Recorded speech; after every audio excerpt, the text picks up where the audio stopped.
Especially, I didn't understand why I couldn't stop it from happening. It was my body. Why couldn't I control what it was doing? Hi everyone, and welcome back to my channel. If you're new here, my name is Britney Wolf. I was diagnosed with Tourette syndrome when I was 7 years old, and this is my platform, one of my platforms, where I talk all about that and about Tourette syndrome in general. Today, what I'm going to be talking about is the very first time that I remember ticking. The first time that I remember something kind of taking over my body for the first time, because it is a memory that I have that is so vivid in my brain. As I said in my intro, I was diagnosed with Tourette syndrome when I was 7 years old, but I started having symptoms and having tics prior to that. So in order to be diagnosed with Tourette syndrome, you have to have at least one verbal tic and 2 motor tics. So motor tics are the physical tics. Most of the tics that everybody on my videos sees me doing here, a lot of with my face or my shoulders or whatever else it might be. When I first started getting diagnosed, I started having smaller tics, more simple tics, if you will. And I had a couple of verbal tics when I was diagnosed as well, but some sniffing, clicking of my tongue, those kinds of things. But as I was saying, so before I actually got diagnosed, my mom started noticing that I was moving around a little bit more than, the average child might. And she started noticing that it wasn't just me as a child that couldn't sit still, but it was me as a child that I couldn't stop these movements from happening.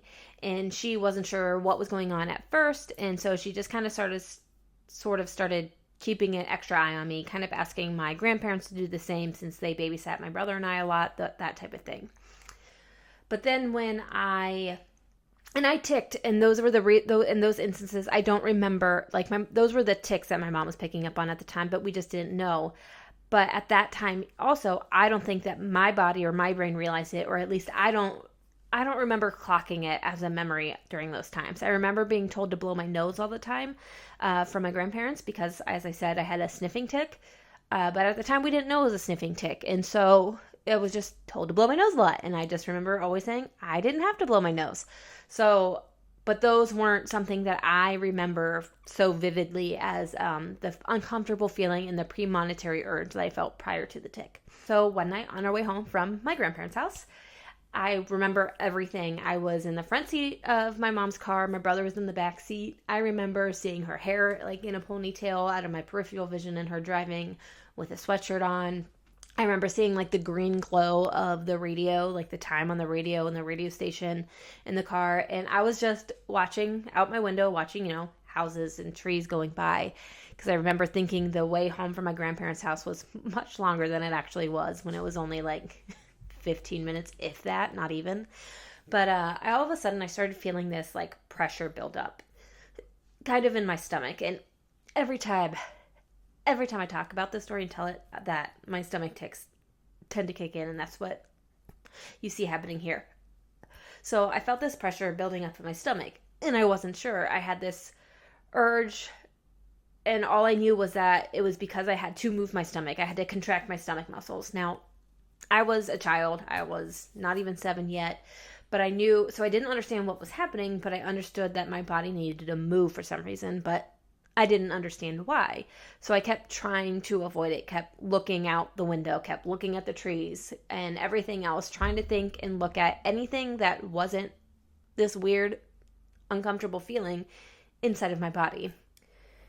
Until that uncomfortable feeling, which we now know as a premonitory urges that I was having, became too strong that I couldn't stop it anymore. And all of a sudden my stomach contracted.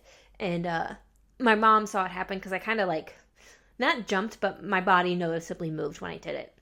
And instantly my mom looked over and asked me, Brittany, what are you doing? And I looked at her and I said, nothing, because I didn't know what I was doing. And I didn't know why I was doing it either. And I didn't know why I couldn't stop it from happening.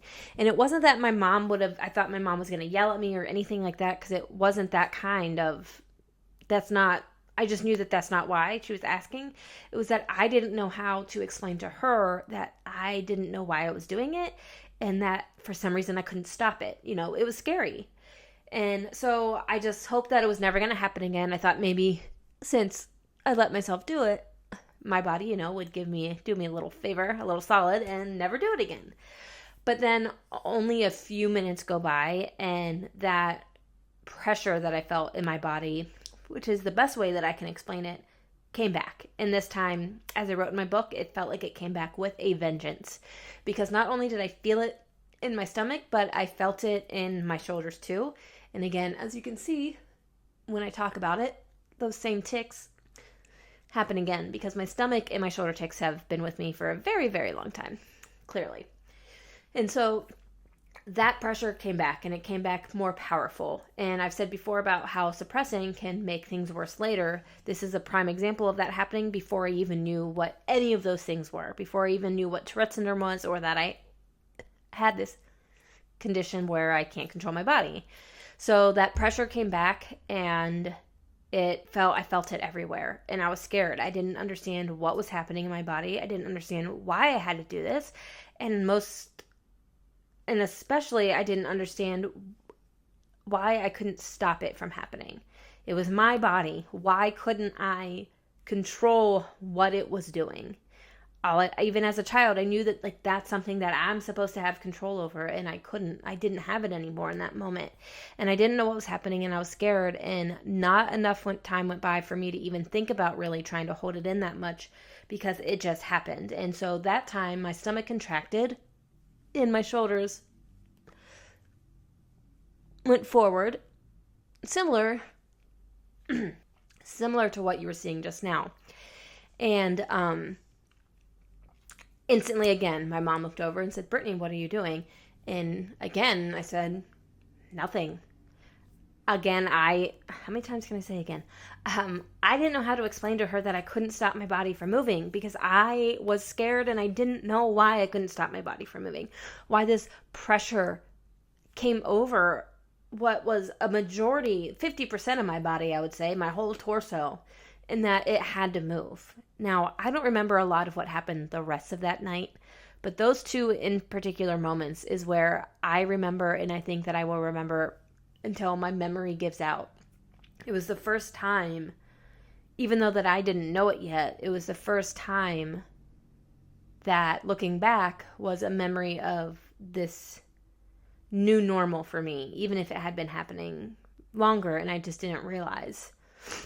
That new normal was the tics were getting stronger, and that meant, unknowingly at that time, that I was now in a body that wasn't mine anymore. I was now in a body that got to decide when to move, when to do things, and when to take control whenever it wants.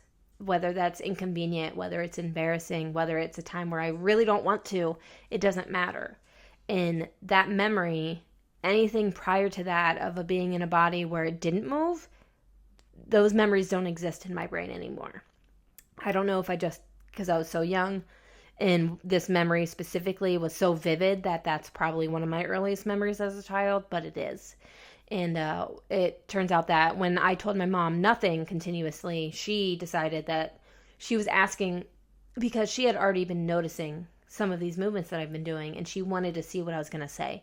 So when I said nothing, she knew that meant that, we have to do something. And then that's what led into me going to the doctor, and then being referred to a neurologist. And a year later, after all those tics were still present for a year, give or take a year later, depending on how long we waited for my neurology appointment the first time, I was diagnosed with Tourette syndrome on August 18th, 1997.